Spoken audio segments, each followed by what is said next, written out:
Good afternoon, class.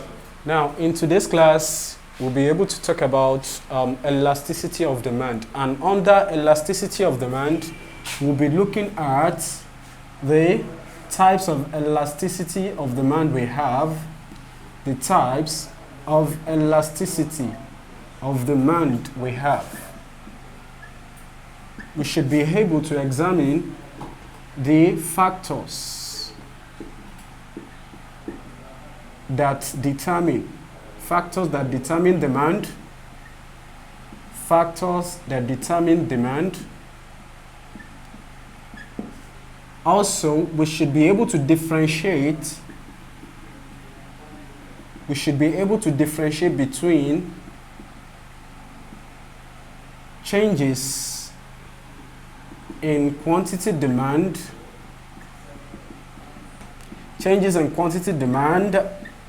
and changes in demand. And also, we should be able to talk partially on the concept of equilibrium, if time permits. So, in the last class, we talked about elasticity of demand, in which I said we have three types of elasticity of demand. Now, the first one I made mention of in the last class or in the previous class is we have price elasticity of demand. We have price elasticity, we have income elasticity, and we have cross elasticity.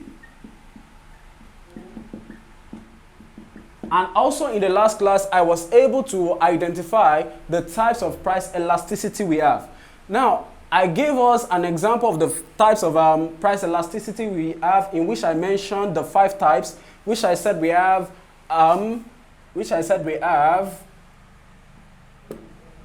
the 5 types, which I said we have unitary elastic, infinitely elastic,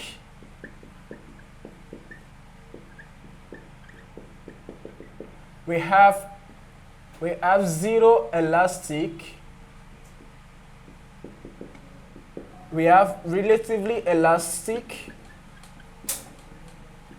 and relatively inelastic. Now, so in the last class I said we have unitary elastic, infinitely elastic, zero elastic, relatively inelastic, and relatively elastic. Now, and I gave us a table that could identify all the numbers and all the coefficients of these types. Now, the first one I made mention of is unitary elastic, in which I said unitary elastic is always equals to 1. Now, infinitely elastic also is the coefficient is always infinite. Now, we also have the zero elastic, in which I said the coefficient is 0, no matter how the case may be. Now, the fourth one I made mention of is relatively inelastic. We also have relative elastic. Relatively inelastic, its coefficient is less than 1, while relatively elastic, its coefficient is greater than 1. But in the last class, we were not able to solve question on price elasticity. So today, we'll be solving question on price elasticity. Now, the question that we are going to solve under price elasticity is the price of bread. The price of bread in 2002 was increased from 40 naira to 50 naira, and the quantity bought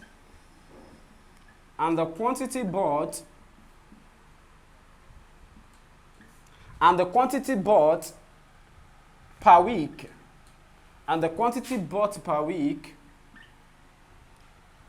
by a consumer decreased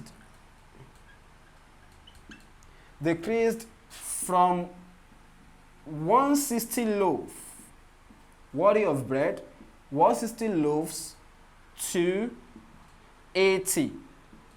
So in this case now, they ask us, the first question they ask us to do here is to calculate the elasticity or the price elasticity. Calculate the price elasticity, and also what type of elasticity do we have here? What type of elasticity do we have?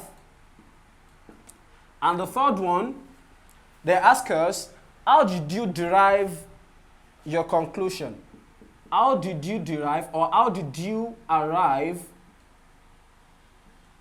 at your conclusion?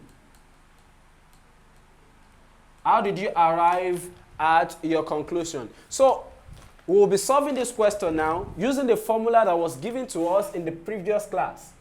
Using the formula that was given to us in the previous class. So the formula is changes in the percentage of quantity demanded divided by changes in the percentage of price multiplied by price all over what? Quantity. Now we should not forget that this P that is here is simply representing the original price. It's simply representing the original price. In some textbooks, they do regard it as old price.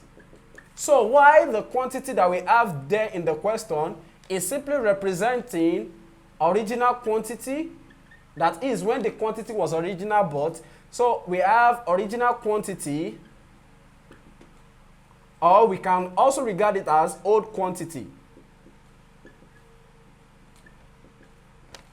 So the changes in percentage, let me just put it here. The changes in percentage is simply representing new quantity minus original quantity. Minus original quantity. Why the changes in price? Changes in the percentage of price is simply representing new price minus original price. Now, solving the question now. Looking at the question, they said the price of bread in 2002 was increased from 40 naira to 50 naira. Now, from the concept of the question, in a simple way, we can see that our new price now will be 50 naira. Our new price will be 50 naira. So let's regard the new price is 50 naira. Now, why our old price from the question will be 40 naira? Our old price will be 40 naira. Now, looking at the concept of the following question, they said, and the quantity bought per week by a consumer decreased from 160 loaves to 80 loaves. Now, looking at the question, our old quantity, our original quantity or old quantity is 160, which means our old quantity is 160, while our new quantity, because it decreased to, so our old quantity now is 80. Now, they ask us to calculate the price elasticity. Now, the question is very, very simple. We can calculate the price elasticity using the what? The formula. Using the formula in which we have changes in the what? In the quantity demanded all over changes in the what? In the price, in the percentage of price multiplied by P all over what? Q. Don't let us forget, from the outset of the formula in the previous class I said, it normally comes with what? With minus. It normally comes with what? With minus. Just because of the fact that the demand curve is negative sloping. Is what? Is negative sloping. Although all things being equal, we can have what? A demand curve that is positive sloping. But based on the question, whenever we come across a question under price elasticity, we must know that the what? the formula normally comes with what? With minus. Now, looking at it, we can say our new quantity now. Our new quantity, this is our old quantity, and our new quantity, following the formula, will be 80. Our old quantity, our new quantity now, sorry, will be 80, while our old quantity will be minus 160. Minus 160. Now, divided by our new price now will be 50. While our old price will be minus 40. Now, don't let us forget, this P here is simply representing old price, or we can call it original price. Now, our old price that we have is multiplied by 40. Multiplied by 40, while our original quantity or old quantity is divided by what? Is divided by 60. Now, looking at this question, we can have something like this. Don't let us forget, we have minus from the outset of the formula. So 80 minus 160 will give us minus 80. Divided by 50 minus 40 will give us 10. So multiply by 40 divided by what? 360. Sorry, 40 divided by 160. Now, we also have minus from the outset of the formula. If we use our multiplication approach, we will know that 80 multiplied by 40 will give us 3,000. We have 3,200. Why 160 multiplied by 10 will give us 1,600. Using the multiplication approach, we have minus 3,200. So, if we divide it, we have minus 2.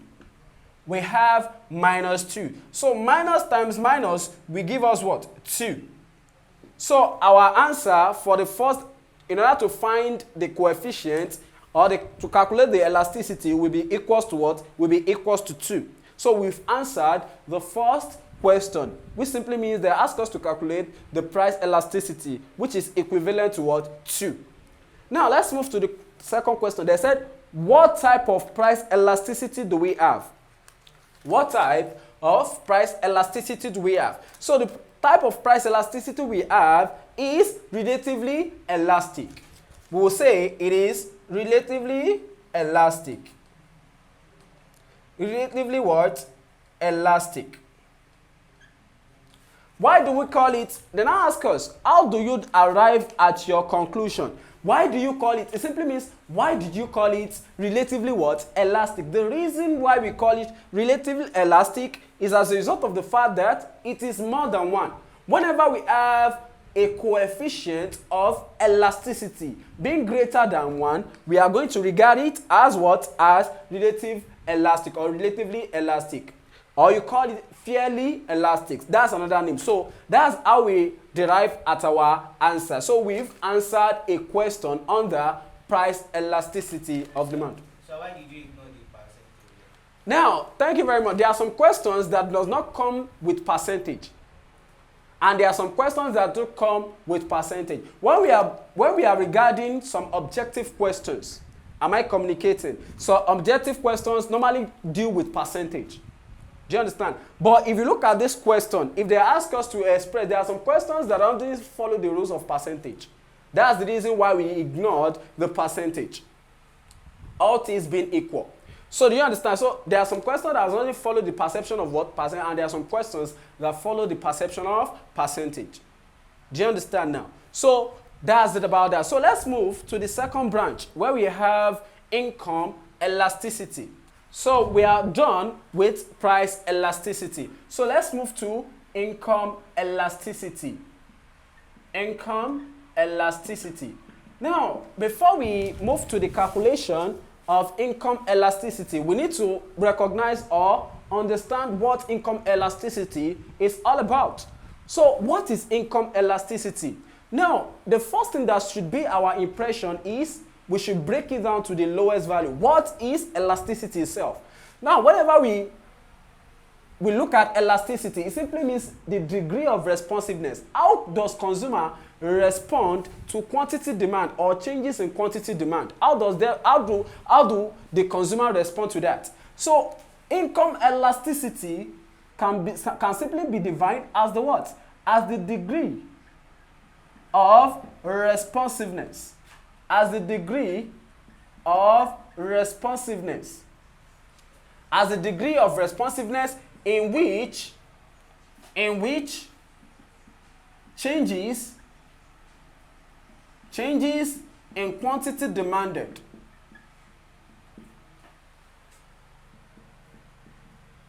changes in quantity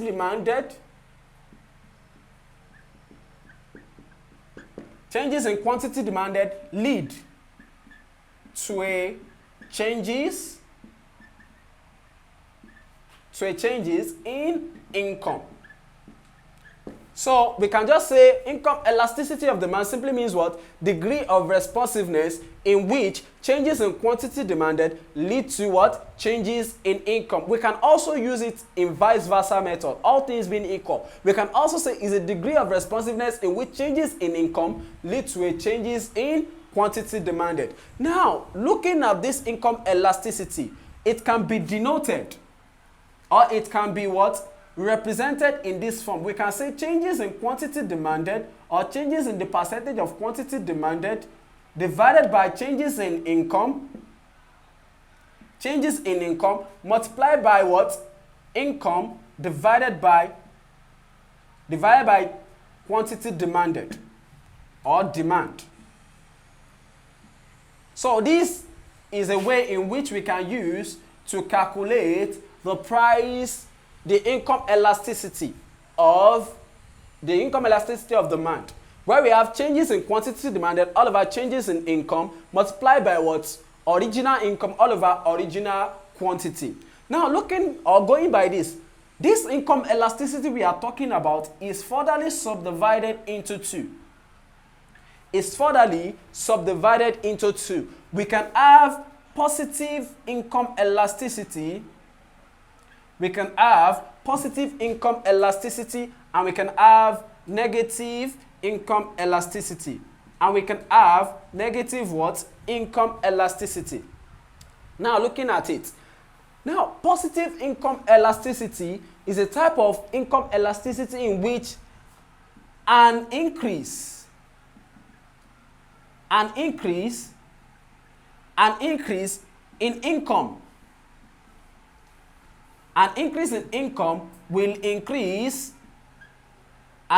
income will increase the quantity demand. Will increase the quantity demanded. An increase in income will what? Will increase the quantity demanded. Now, this positive income elasticity, it is based on the kind of commodity we are operating. Am I communicating now? Now, under positive income elasticity, it is furtherly subdivided into two again. Based on their commodity now. It is furtherly subdivided into two. We have goods of necessity and luxury goods.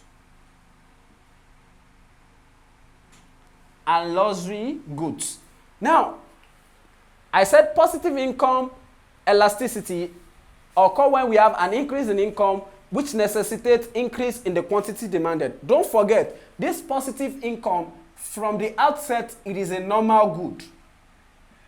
It is a what? Normal good. And when it is furtherly subdivided, we can also say the normal good now is furtherly subdivided into necessity goods and luxury goods.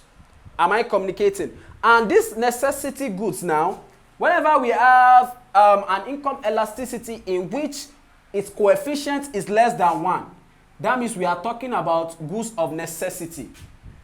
In which its income elasticity is less than 1, that means we are talking about what? We are talking about necessity goods or a positive income elasticity.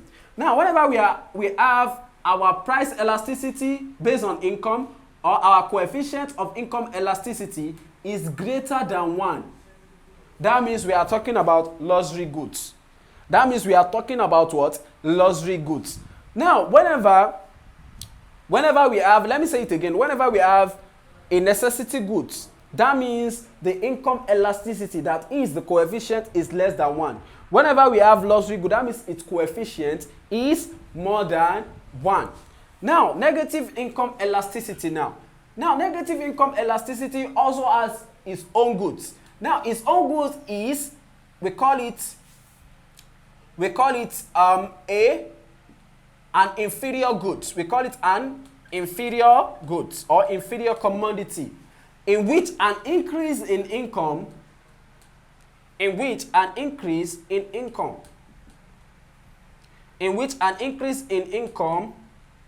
will decrease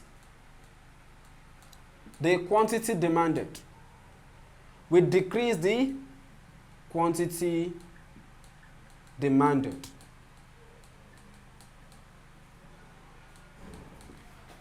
An increase in income will decrease the quantity demanded. Now, looking at it, whenever our income increase, there are some commodity we are going to decrease its consumption. For example of inferior commodity or inferior good include rice, noodles, and so on and so forth. So rice, some people will regard rice as a normal good or luxury good. No, rice is an example of inferior commodity. We only eat rice whenever we are less privileged. That is, we don't have a lot of income. That means when our income increases, as soon as our income increases, we will reduce the consumption of rice or noodles by consuming an high commodity like shawarma, fried rice. Although let me use the example of fried rice. Or we consume something that brings us much joy, like we have poundo yam.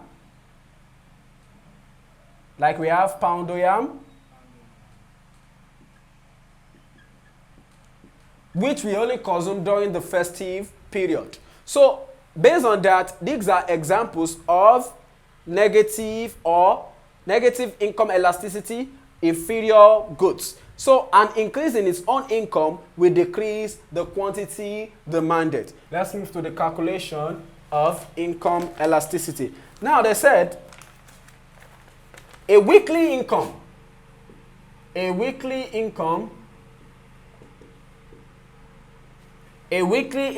of a clerk was increased from 100 naira to 125 naira as a result of promotion in office.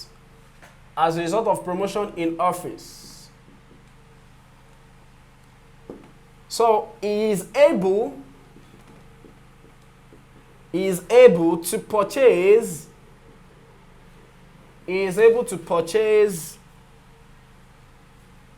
300 loaves of bread. 300 loaves of bread instead of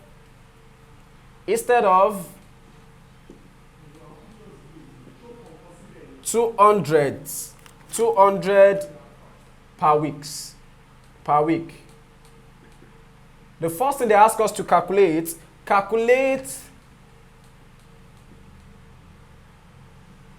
its income coefficient.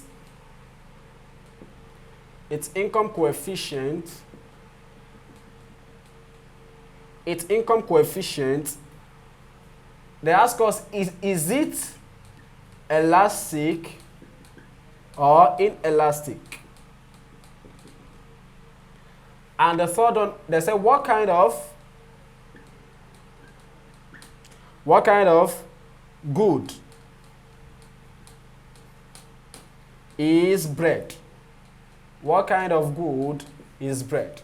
So let's solve this question. So the question is, a weekly income of a clerk was increased from 100 naira to 125. Let's write the pinpoint some things that are very important.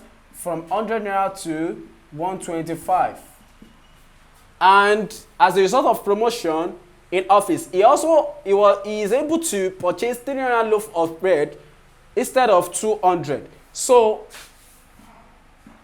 he is able to purchase 300 loaf of bread instead of what? 200. They now ask us to calculate its income coefficient.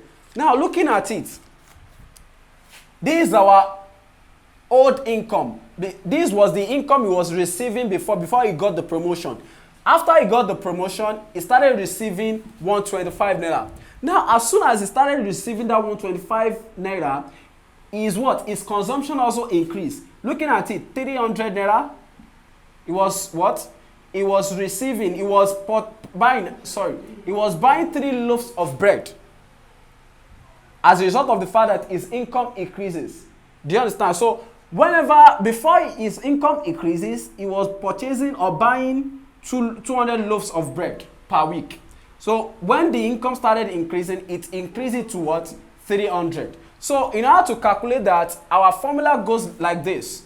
Changes in what? In the quantity demanded, or changes in the percentage of quantity demanded, all over changes in the percentage of what? Income, multiplied by our income, all over changes in the percentage of what? Changes in the what? Demand. So this is our formula.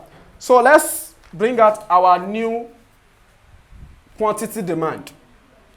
Our new quantity demand in the question is 300.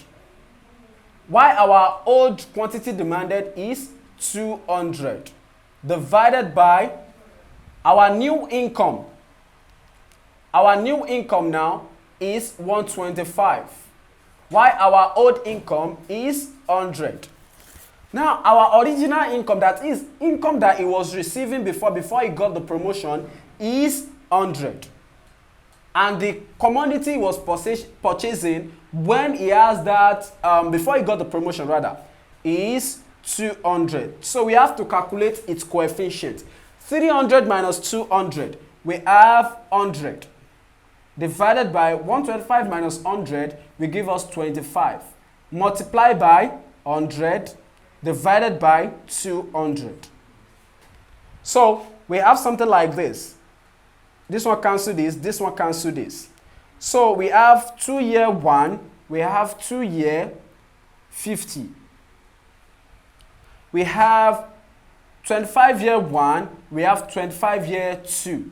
So our income elasticity is equals to 2. Our income elasticity is equals to 2. Now, there should be a question that why is it that our income elasticity does not take minus? Our income elasticity does not take minus. Now, the reason why our income elasticity does not take minus is that we don't regard it as what? As being negative sloping. We don't regard it as being what? Negative sloping. Am I communicating now? We don't regard it as being what? Negative sloping. Although we can have negative income, but we don't regard it as being what? Negative sloping. That's why we don't have minus. That's why we don't have minus in the what? In the formula. So based on this now, we've answered the first question in which they said calculate its income coefficient. Is it elastic or inelastic? Is it elastic?